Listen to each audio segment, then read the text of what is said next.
যে কারো বাসায় রাষ্ট্রদূতরা যেতে পারেন, নিশ্চয়ই যেতে পারেন, কিন্তু একযোগে তিনজন নিশ্চয়ই উপদেষ্টা শুধুমাত্র চা খেতে যান নাই। উনি তো রিফাইন্ড আওয়ামী লীগের না, কারণ শেখ হাসিনার সর্বশেষ যে মন্ত্রিসভা, সেই মন্ত্রিসভায় উনি ছিলেন। ওই মন্ত্রিসভার কোনো সদস্যকে আমি রিফাইন্ড মনে করি না। নিক্সন চৌধুরী, ফরিদপুরের ভাঙার সাবেক এমপি, তিনি বলছেন যে আগামী 7ই ডিসেম্বর শেখ হাসিনা দেশে ফিরছেন, এরকম একটা বার্তা। এগুলো বলে লাভ নাই। শেখ হাসিনা একা কিছু করতে পারবেন কিনা তারই কোনো নিশ্চয়তা নাই। আবার পুরো গোষ্ঠী একসঙ্গে আইতেছে যে আমরা আসতেছি, আর আপনাদের জন্য আমরা ফুলে মানে বসে আছি না। যা কাম কুকাম করছেন, ফুপুরে তো আপনি ডুবাইছেন, ডুবাই নিয়ে আবার ফুপু ফুপু করতেছেন। এই সময় তো ফুপু টুপু চলবে না ভাই। এনসিপি নেতারা, একদম শীর্ষ নেতা নাহিদ ইসলাম থেকে শুরু করে সাজ্জিদ আলম, তারা বলছেন উপদেষ্টারা সেফ এক্সিট করছেন। একটা বক্তব্য, রাশেদের বক্তব্য গণ অধিকার পরিষদে শোনা যাচ্ছে, মানে গুজব শুনছেন, বা তিনি বলছেন যে 5 জন উপদেষ্টা শেখ হাসিনার সাথে যোগাযোগ আছে, সেফ এক্সিট কথাটা সেখানেও আলোচনায় আসছে। বিএনপির আবার অন্য ধান্দা আছে। বিএনপির ধান্দা হলো কোনো মতে তাইলে নাইলে করে ইলেকশনটা হইলেই হয়।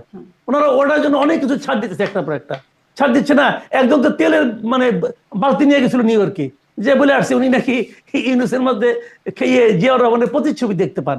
প্রেস সচিব শফিকুল আলম তিনি বলছিলেন যে দেশের গণমাধ্যমগুলো অনেক বেশি স্বাধীনতা পেয়ে গেছে, পত্রিকাগুলোর কথা তিনি বলছেন। আমার একটা পীর শ্রেণীর লোক মনে হয়, মানে পীর শ্রেণীর লোক মনে হচ্ছে এই কারণে বুধবার দিন উনি বললেন যদি হিউম্যান রাইটস ওয়াচের মতো প্রতিষ্ঠান বলে তাহলে তারা একভাবে গুরুত্ব দিবেন।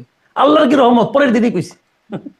আমি জিজ্ঞাসা করছিলাম যে বিএনপি আমলে কি সাংবাদিকরা হুমকি ধামকি বা নির্যাতনের শিকার হতো কিনা সেই বিষয়টি, কারণ আমি ওই যে বলছিলাম যে ফেসবুকে অনেকে পাল্টা লিখছেন, অনেকে আবার নামও দিচ্ছেন, যে ফরিদপুরের প্রবীর সাহা, ফেনীতে টিপু সুলতান, মলয় ভৌমিক, কার্টুনিস্ট আরিফুর রহমান, খুলনার মানিক সাহা, এরকম অনেকের নাম। ঢাকার সাংবাদিকদের যে সংগঠনটা, এটা দ্বিখণ্ডিত হয়েছে খালেদা জিয়ার আমলে।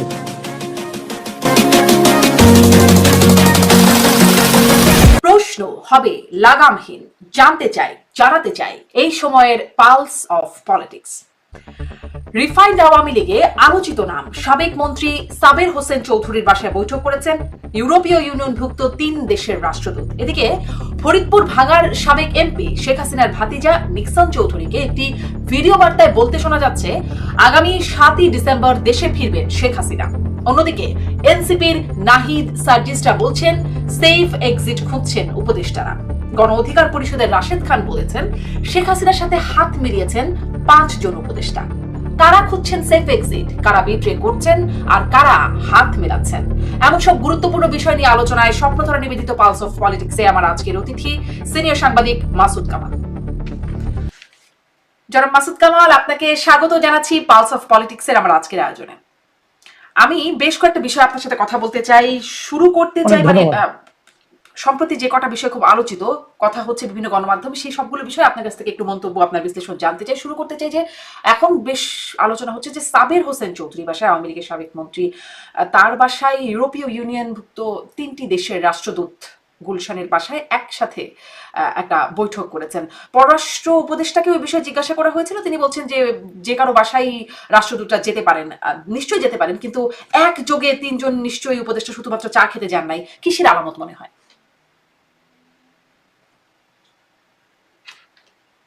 এটা দেখেন, নানা ধরনের কথা কিন্তু এর মধ্যে হচ্ছিল, বিভিন্ন সময় হচ্ছিল যে শেখ হাসিনাকে বাইরে রেখে অনেকটা মানে নিষ্পাপ টাইপের একটা আওয়ামী লীগ গঠন করা যায় কিনা, সফট আওয়ামী লীগ গঠন করা যায় কিনা, সেরকম আওয়ামী লীগ নিয়ে রিফাইন্ড আওয়ামী লীগ এটা আনা যায় কিনা। তো সেই উদ্যোগের মতো এটা হতে পারে, অনেকে মনে করতে পারে, বাট আমি মনে করি না। আমি মনে করি না এই কারণে, আমি তো সাবের হোসেন চৌধুরীকে রিফাইন্ড আওয়ামী লীগেরই মনে করি না। উনি তো রিফাইন্ড আওয়ামী লীগের না, কারণ শেখ হাসিনার সর্বশেষ যে মন্ত্রিসভা, সেই মন্ত্রিসভাতে উনি ছিলেন। উনি তো ছিলেন, তো থাকার পর তো উনি ওই মন্ত্রিসভার কোনো সদস্যকে আমি রিফাইন্ড মনে করি না। তাহলে আপনি এই মন্ত্রিসভা থেকে অনেকগুলো সিদ্ধান্ত হয়েছে, সেই সিদ্ধান্তের আলোকেই তারা ছাত্রদের বিরুদ্ধে কথা। উনি কি ওই সময় ছাত্রদের পক্ষে ছিলেন? উনি কি জুলাই আন্দোলনের পক্ষে ছিলেন? উনি কি শেখ হাসিনার যে স্বৈরাচারী শাসন তার বিরুদ্ধে ছিলেন? উনি বিরুদ্ধে থাকলে পরে উনি তো মন্ত্রী হতে পারতেন না। মন্ত্রী শেখ হাসিনার আমলে শেখ হাসিনার ক্যাবিনেটের মন্ত্রী হতে পারা না পারা বিষয়টা নির্ভর করেছে কিসের উপর? ওনার প্রতি, ওনার সিদ্ধান্ত সমূহের প্রতি আনুগত্যের উপর। যারা নিঃশর্ত আনুগত্য প্রকাশ করতে পেরেছেন কেবল তারাই ওনার মন্ত্রিসভার সদস্য হয়েছে। সেরকম সদস্য তো সাবের হোসেন চৌধুরী ছিলেন, ফুল মিনিস্টার ছিলেন। কাজেই ওনাকে দিয়ে রিফাইন্ড আওয়ামী লীগ কিভাবে হবে? তবে হ্যাঁ, ওনার জাতীয় এবং আন্তর্জাতিক ক্ষেত্রে ওনার লবিং খুব স্ট্রং। এটা আমরা দেখেছি। এটা দেখেছি এই কারণে যে এইবার মনে করেন আওয়ামী লীগ সরকারের অনেক মন্ত্রীদের কিন্তু জেল হয়েছে, তারা এখনো জেলে আছেন। অনেকের তদন্তও হয় নাই, জেলে আছেন, মামলা হয়েছে তো এখনো জেলে আছেন, বিচার কাজও সেভাবে শুরু হয়নি, আছেন জেলে। উনি তো সবচেয়ে দ্রুততার সঙ্গে এবং বিস্ময়কর ভঙ্গিতে উনি জামিন পেয়ে গেছেন একই সঙ্গে একই দিনে একাধিক মামলায়। তার মানে কি, এতে বোঝা যাচ্ছে ওনার লবিং খুব স্ট্রং।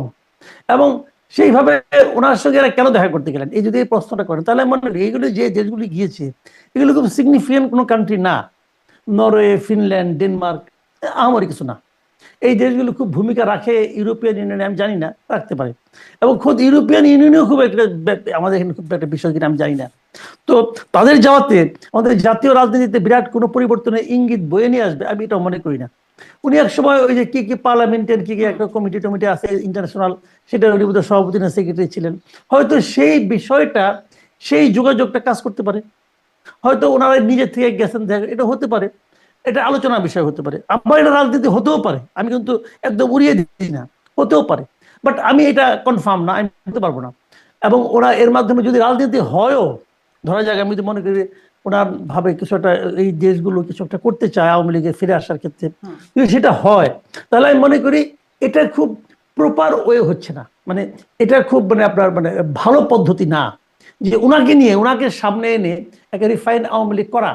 এটা আমার কাছে অতটা লজিক্যাল মনে হয় না। জি জি, রিফাইন্ড আওয়ামী লীগ এই প্রসঙ্গটা তার মানে না, কিন্তু তাহলে আসলে কি থাকতে পারে, কেন বৈঠক করতে পারেন, এরকম একটা বিষয় তো আলোচনা হচ্ছে। সাথে সাথে একটা ভিডিও দেখলাম, জানি না ভিডিওটার সত্যতা কতটা, নিক্সন চৌধুরী ফরিদপুরের ভাঙার সাবেক এমপি, তিনি বলছেন যে আগামী 7ই ডিসেম্বর শেখ হাসিনা দেশে ফিরছেন, এরকম একটা বার্তা। এবং 15 তারিখ তিনি ভাষণ দেবেন জাতির উদ্দেশ্যে, কয়েকজন বিদেশি নেতা থাকবেন, এরকম একটা বক্তব্য তাকে দিতে শোনা যাচ্ছে। এখন তো আবার নানান রকম ভাবে ভিডিও বানানো যায়, ফলে সত্যতাটা নিশ্চিত হতে পারছি না, কিন্তু শুনলাম, এটি দেখে মনে হলো যেন ঠিকই তিনিই বলছেন। কি মনে হয়, কোনো কি যোগসূত্র আছে, আসলে শেখ হাসিনা ফিরবেন, এরকমটা সম্ভাবনা দেখেন আপনি? দেখেন, এটা এআই দ্বারা তৈরি হতে পারে, আবার নাও হতে পারে। নিক্সন চৌধুরী বলতেও পারেন। তো নিক্সন চৌধুরী যেভাবে বললেন, ভাবখানে এরকম উনি শেখ হাসিনার মুখপাত্র হয়ে গেছেন না। উনি কি শেখ হাসিনার মুখপাত্র? আমার ফুপু এগুলি বললেন। তো ওনার ফুপু তো ওনাকে একবার নমিনেশন দেয় নাই। উনার যে এত ঘনিষ্ঠ ফুপু, তিনি কি উনাকে একবারের জন্য নমিনেশন দিয়েছিল আওয়ামী লীগের পক্ষ থেকে? উনি আওয়ামী লীগের বিরোধিতা করে এমপি হয়েছেন, তার ফুপু তাকে হয়তো কেন ফালায় নাই জানি না। কাজে উনার ফুপুর মুখপাত্র যে উনি হয়ে গেছেন, এটা তো আমি মনে করি না, এক নম্বর। দ্বিতীয় কথা হলো, যেটা খুব জরুরি কথা, সেই জরুরি কথা হলো যে উনি বারবার বলছেন যে উনার ফুপু করবেন। তার মানে যে পরিবারতন্ত্রের বিরোধিতা আমরা সবসময় করি, অন্তপক্ষে আমি করছি, এটা আমার কাছে একেবারেই ভালো লাগে নাই। ওনার ফুপু মানে কি? তাহলে উনি যে এমপি হয়েছেন অথবা উনি যে বাংলাদেশে রাজনীতি করতেন, এটা কি ফুপুর কল্যাণে করতেন?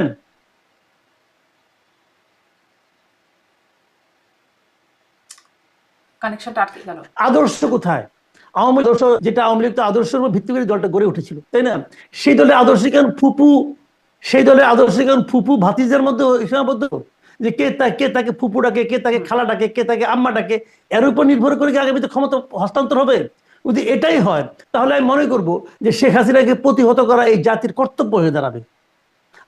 উনি শেখ হাসিনা আসবেন, ওনার ভাইয়ের পোলাকে নিয়ে আসবেন, বোনের পোলাকে নিয়ে আসবেন, অমুককে নিয়ে আসবেন, তমুককে নিয়ে আসবেন, শেখ পরিবার নিয়ে আসবেন, চাস্তো ভাইকে নিয়ে আসবেন, মামা, এই আমরা আর চাই না।